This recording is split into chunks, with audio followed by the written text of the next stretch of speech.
Comenzamos en la vieja fortaleza de Villanueva del Río, junto a la iglesia de Santiago el Mayor, antigua mezquita. Bajo este suelo se ha prospectado un dolmen. Aquí se refugió Quevedo cuando regresó de Italia al servicio del duque de Osuna.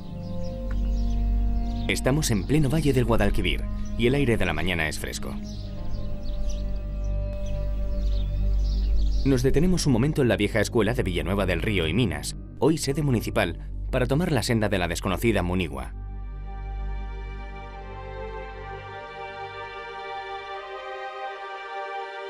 Hay que adentrarse en los caminos difíciles de Sierra Morena. Es mejor venir en todoterreno.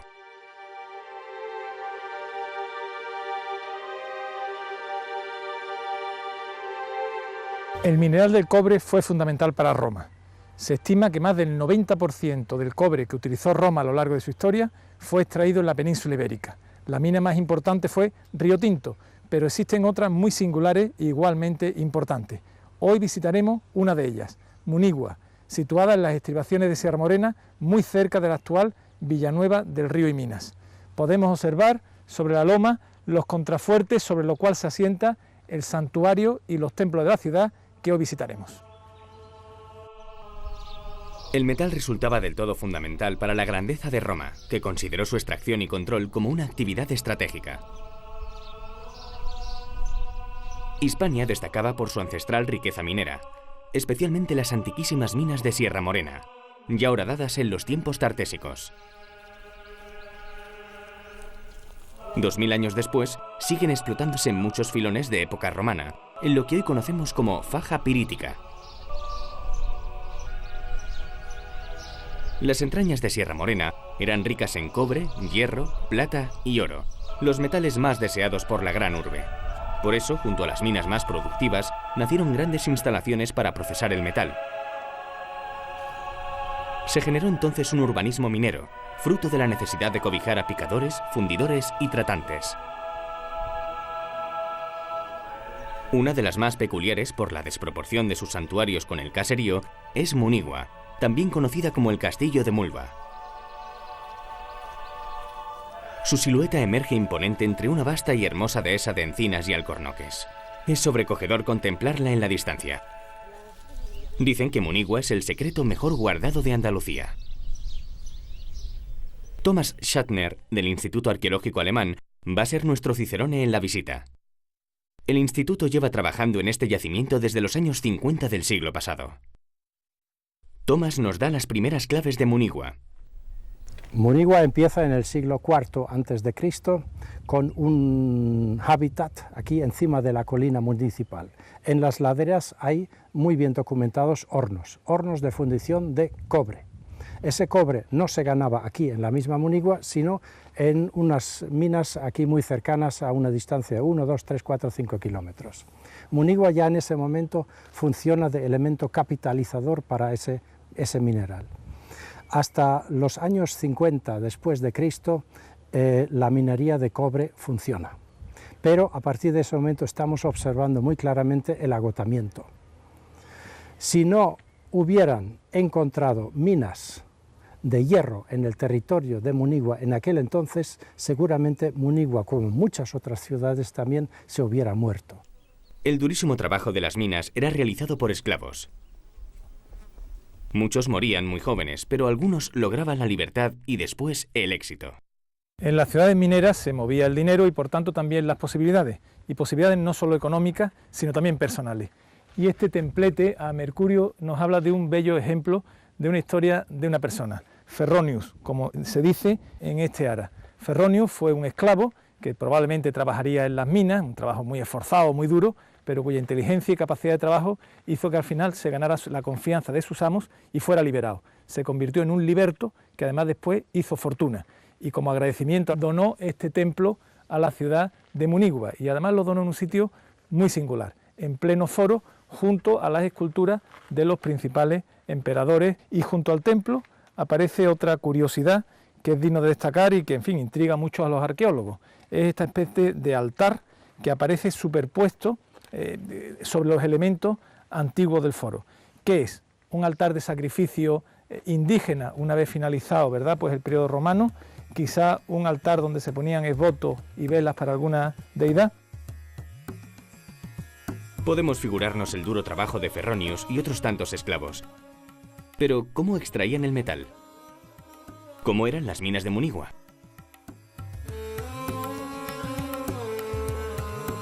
Descendemos a una de las minas de cobre.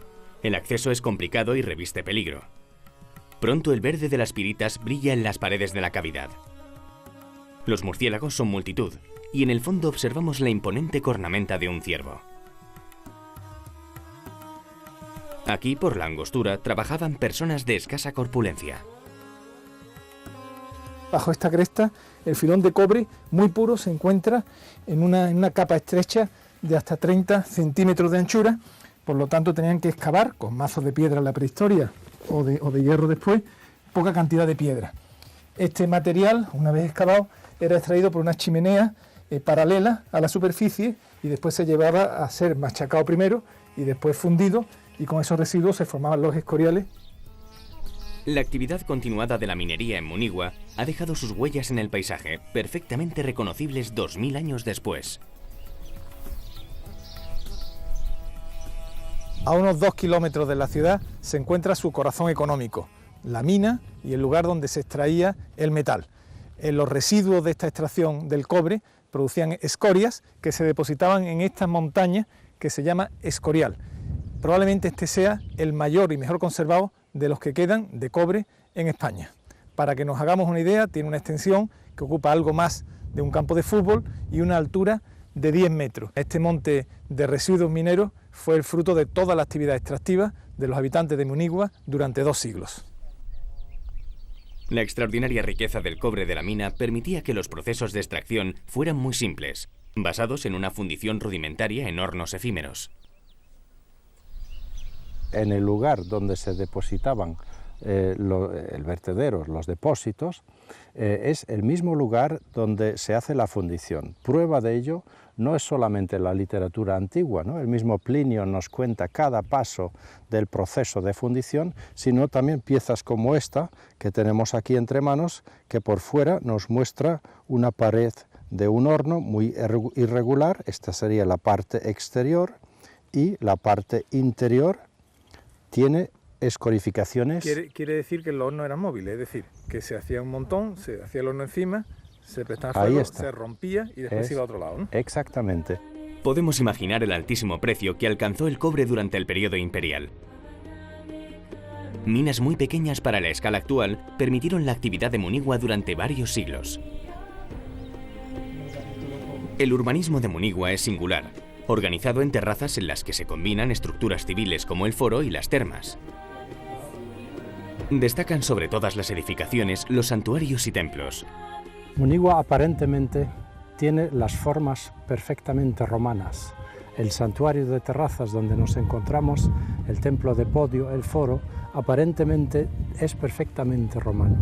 Pero si preguntamos a los contenidos que estas arquitecturas tenían, vemos que en algún u otro caso, muy claramente, rasgos de las poblaciones anteriores, es decir, de los ibéricos, de los turdetanos. Una ciudad singular perfectamente integrada en el paisaje que la rodea. Hay que saber que normalmente las ciudades romanas, las 400 ciudades que Roma instala y funda ex novo, es decir, en un sitio donde anteriormente no había nada, que la mayor parte de esas ciudades se fundan en las planicies. Munigua ya allí tiene una anomalía en el hecho de que está encima de una pequeña colina, que es esta donde estamos con el santuario de terrazas, cuyo eje central, ya que es una arquitectura simétrica, cuyo eje central sobrepasa, sale de la cela, de la imagen del culto de la cela, sale, atraviesa el edificio y sale al paisaje, y el mismo paisaje refleja esa simetría total que el edificio tiene en izquierdas y derechas, en la medida que la parte izquierda del paisaje se corresponde muy bien con la parte derecha. Es decir, el paisaje responde en cierta medida a la arquitectura en su simetría. En la parte más elevada de la ciudad se encuentran los templos mayores, a los que acudirían fieles de todos los alrededores. Se hacían sacrificios rituales con cerdos, vacas y ovejas. Pero junto a la liturgia oficial, el mundo romano supo asimilar las deidades de la población indígena que levantaba templos a sus dioses ancestrales en el mismo foro.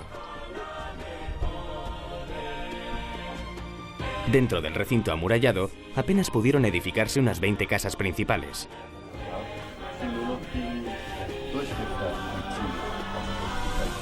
Sorprende la importancia de su necrópolis con su gran mausoleo.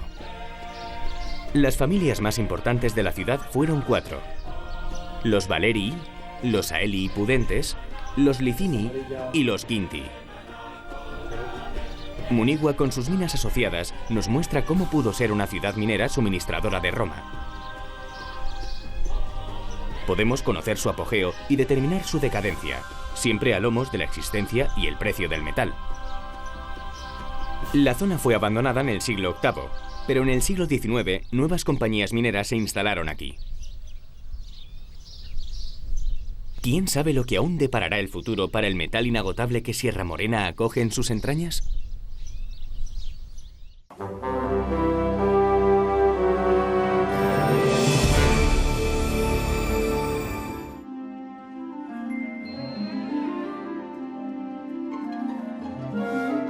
Un espeleotema es una formación dentro de una cavidad, de una cueva.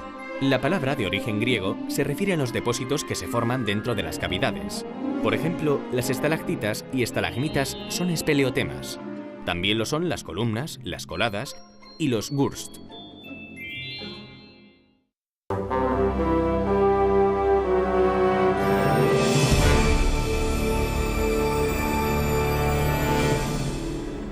Carmona destaca por su monumentalidad. Es una de esas ciudades andaluzas con sabor clásico. Está habitada desde hace siglos, al menos desde la época tartésica. Y hoy vamos a acercarnos a su magnífica necrópolis romana. Nos dirigimos a un lugar que ha sido la tierra destinada a los muertos desde hace miles de años. La arqueología y la muerte siempre van cogidas de la mano. Gran parte del conocimiento arqueológico tiene que ver con la cultura de la muerte de cada época. Los ajuares de las tumbas, el modo de enterramiento, la monumentalidad de las necrópolis son elementos que nos ayudan a comprender mejor una cultura desaparecida.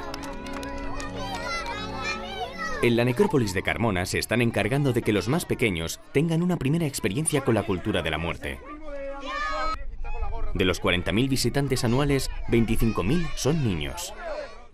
No resulta sencillo que un niño de corta edad comprenda la muerte. Para ello, aquí han desarrollado un teatro festivo en el que los pequeños participan en una ceremonia de enterramiento romana. Se dan los papeles de la función, desde el finado a las plañideras y los músicos. Se reparten joyas ficticias para el ajuar y al final toda la comitiva arranca en procesión hacia las tumbas. La medida es buena, tiene sus efectos, ya que muchos de los pequeños que asisten a esta actividad retornan luego con sus padres.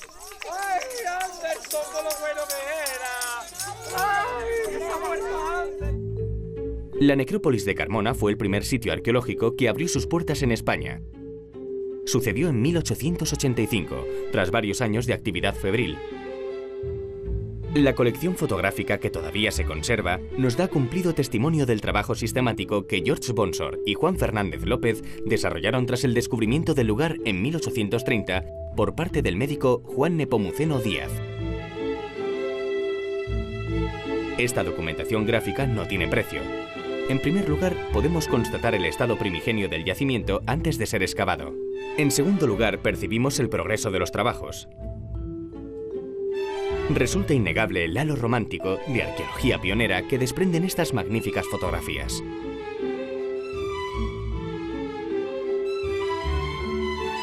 Su valor histórico y sociológico es muy alto. Sorprenden las escenas casi costumbristas de los trabajadores, acompañados a veces por sus familias. La colección de piezas que aparece en las fotografías, hoy conservadas en su mayor parte en el Museo Arqueológico de Sevilla, dan fe del elevado número que fueron recuperadas y de su buen estado de conservación. Pocos lugares hay en el solar de la antigua Hispania tan espectaculares como la tumba de Servilia. Queda en el aire una pregunta fundamental. ¿Por qué un mausoleo tan grande? ¿Por qué destinar tantos recursos a la construcción de un panteón? En la zona de la convivio, es decir, donde se reproducen los rituales funerarios y sociales en torno a la muerte en época romana, tienen un desarrollo espacial mucho más monumental, como es este caso, que tiene forma de un patio, de un atrio, de una casa. Y aquí pues las personas que estaban afectadas por el duelo el difunto de la familia de los Servilios que muriese en ese momento, pues venían a celebrar, digamos, a dar el pésame y también un poco a resolver los problemas, los negocios que tenían con el heredero entonces de la familia. El archivo fotográfico nos enseña el proceso de la excavación. El movimiento de tierras fue colosal. Se aprecia claramente cómo la cámara circular va quedando vacía poco a poco. Hoy en día, el acceso a esta cámara está restringido por motivos de conservación. El Consejo Superior de Investigaciones Científicas tiene monitorizadas esta y otras tumbas de la necrópolis. Nos resulta muy llamativa la existencia de unos túmulos ibéricos o turdetanos sobre la gran tumba de Servilia. La paleotopografía de Carmona hace que, ya que está en un escarpe, que hacia el norte y hacia el este hay un gran desnivel, sea en Occidente donde se desarrolla todo en los complejos funerarios. Aquí los túmulos prerromanos que están justo en la parte superior en la que estamos, en la parte de arriba de la tumba de Servilia, manifiestan esa voluntad de continuidad. También existen túmulos anteriores, como por ejemplo la Cruz del Negro, situado a pocos kilómetros de aquí, que denotan que esta parte fue siempre una zona funeraria. Sin embargo, también hay que decir que esa exclusividad funeraria se compaginaba con otros usos que tenían las zonas externas a la ciudad. Por ejemplo, aquí hay un gran anfiteatro, el circo también estaba cerca de aquí, ha sido excavado recientemente, y había canteras que eran unas zonas, digamos, de producción económica, con lo cual tenemos que pensar que las afueras de la ciudad romana pues convivían en los distintos usos según qué momento y, digamos, una armonía hasta cierto punto, ¿no? De hecho, la tumba de Servilia es la reconversión de una cantera en tumba. Sobre los paramentos de la tumba de Servilia se conservan algunas pinturas de gran belleza. Es una familia que por epigrafía sabemos que tenía muchos intereses económicos, no solamente en Carmona, sino fuera del Ager carmonense, y representa, digamos, el momento quizás de mayor esplendor de la Carmona romana. El acceso a algunas tumbas es dificultoso y no recomendable para personas con problemas físicos. Bajamos a una tumba comunitaria, a un columbario en el que se depositaban las cenizas de los finados en urnas como estas que se exponen en el Museo de la Necrópolis. Esta tumba se conserva íntegramente, pero un poco más abajo podemos ver algunas que han perdido la cubierta. También observamos el lugar en el que se ubicaban las piras funerarias. Poco a poco nos aproximamos a la tumba del elefante. El elefante que se expone en el museo fue hallado en el fondo de un pozo de gran profundidad. Los investigadores creen que estuvo expuesto en este lugar. Se fecha en el siglo I después de Cristo y la importancia radica no solamente en su singularidad, que es decir, que es un patio abierto que tendría unas estructuras someras de cubrición a un agua en la parte exterior, y después tiene una zona, digamos, hipogea, que es la que yo me encuentro, donde se distribuyen determinado tipo de espacios, unos fúnebres claramente de uso funerario como en los que yo me encuentro, y otros de preparación de comidas y de otro tipo de elementos. La tumba del elefante plantea un problema de interpretación, ya que algunos autores afirman que era un santuario dedicado a Cibeles o a Mitra. En el siglo I después de Cristo se eclosionan una serie de religiones de carácter mistérico que tienen, frente a la religión oficial, tienen el simbolismo especial de hablar de la otra vida y de la resurrección y demás, tienen, digamos, esa función social. Entonces, pues, aparece pues, la religión de los dioses Atis y Cibeles tienen esa misma función y tal. Y el Mitraeum sería el lugar donde se desarrolla digamos, el culto a Mitra. La base fundamental de esa interpretación es que la sala principal, que es la que está a mi derecha, tiene un óculo y ese óculo apunta hacia una constelación especial de Tauro que está relacionada con el culto mitraico. Nosotros pensamos, sin embargo, que nos encontramos ante una tumba de carácter familiar, singular, sin duda, pero que entra dentro del tipo habitual de tumbas que encontramos en época romana. La necrópolis de Carmona alberga en su interior unas 400 tumbas. En la actualidad, los problemas de conservación son grandes debido a la naturaleza geológica de los materiales y su desgaste. Por eso se restringe el acceso a algunas zonas de la necrópolis controladas por el CSIC. Pero aquí se considera que las nuevas tecnologías son muy importantes como medio de divulgación. Así que han desarrollado herramientas de realidad virtual e hiperrealidad a partir del uso de teléfonos móviles y de visión tridimensional. Estamos en una parte especial de la necrópolis, que es el entorno de la tumba de las Girnaldas, donde se ha construido una instalación, que es la que estáis viendo, para proteger las tumbas del deterioro, pero también hemos aprovechado para ofrecer una visión más actualizada de las tumbas a través de este dispositivo de gafas que llevo puesto, en el que hay un vídeo en 3D del interior de la tumba que incluso pues se ve cómo era en el momento en el que estaba en uso, con las urnas, con los ajuares, etc. Esto ha sido posible gracias al desarrollo de un equipo interdisciplinar entre investigadores del Consejo Superior de Investigaciones Científicas, empresas privadas y el Conjunto Arqueológico de Carmona. La necrópolis de Carmona lleva abierta al público 129 años. Hoy está en la vanguardia de la divulgación, pero todavía tiene muchas zonas por investigar. George Bonsor y Juan Fernández López sentaron las bases de un trabajo que ya se ha desarrollado durante 3 siglos diferentes.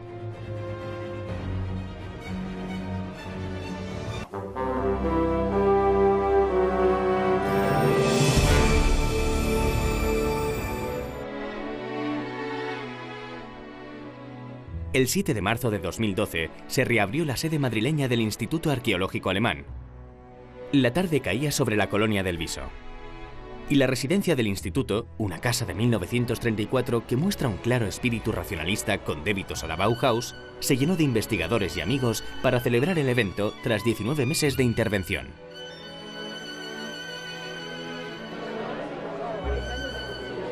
La directora del Instituto de Madrid, Dirce Marzoli, fue la maestra de ceremonias. Dio paso sucesivamente al embajador de Alemania en España, don Reinhard Silberberg. Planes a largo plazo, estamos aquí, vamos de aquí en 10 años, en 20 años, siempre colaborando con nuestros amigos españoles. A los nuevos correspondientes y a la presidenta del Instituto Arqueológico Alemán, la doctora Friederike Fles, quien ilustró a los asistentes con una magnífica conferencia sobre las fronteras del Imperio Romano. En las dependencias de Madrid, el instituto alberga una biblioteca con más de 80.000 volúmenes. La biblioteca empezó muy pequeña en el 43, una pequeña biblioteca creada por Helmut Schlunk en el 43. Se cerró con la guerra y luego a partir del 54 empezó con publicaciones compradas por el dinero del Ministerio de Asuntos Exteriores ya entonces y con donaciones de varios arqueólogos. Una cosa característica del Departamento de Madrid que 1/3 de esos libros son regalos de colegas españoles, portugueses, de colegas que trabajan aquí.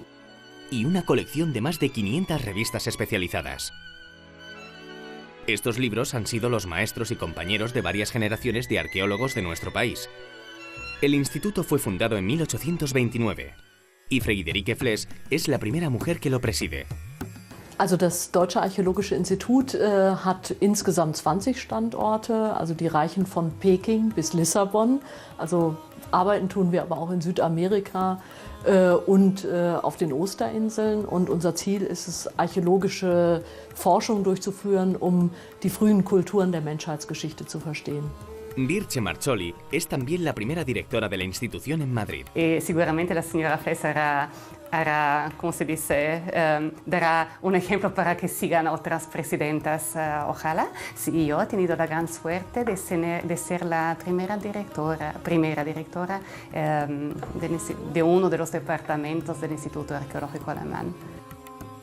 El Instituto Arqueológico Alemán lleva trabajando en España desde donde se coordinan también los proyectos de Marruecos y Portugal desde 1954.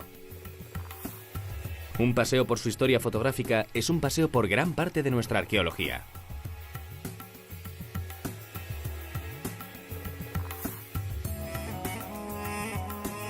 Pero la institución es un organismo vivo, pujante, y actualmente trabajan en varios proyectos de excavación en España, Portugal y Marruecos. Labores que se coordinan desde Madrid. El caso de Alcorrín, en Manilva, Málaga, es quizá el más emblemático del momento. Los países de la llamada Primavera Árabe reciben una colaboración especial por parte del Instituto. Se trata de poner en valor la historia y la cultura como soporte para un futuro en democracia. Für die Archäologie ist es traditionell so, dass Madrid hat in Marokko und Algerien geforscht, Rom in Tunesien, Libyen und wir haben eine Außenstelle auch in Kairo. Und wir haben jetzt die Chance, unsere Kollegen vor Ort zu unterstützen, indem wir ihnen Archive zugänglich machen, Bibliotheken wie hier heute in Madrid wieder zugänglich machen, sie einladen und zusammenarbeiten, um diese Länder auch zu stabilisieren.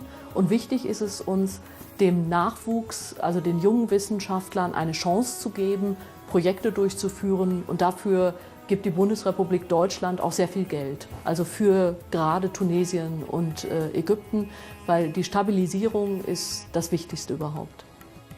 El Instituto continúa con su labor centenaria desde China a Portugal, con un espíritu de investigación científica y de colaboración con cada uno de los países en los que trabaja.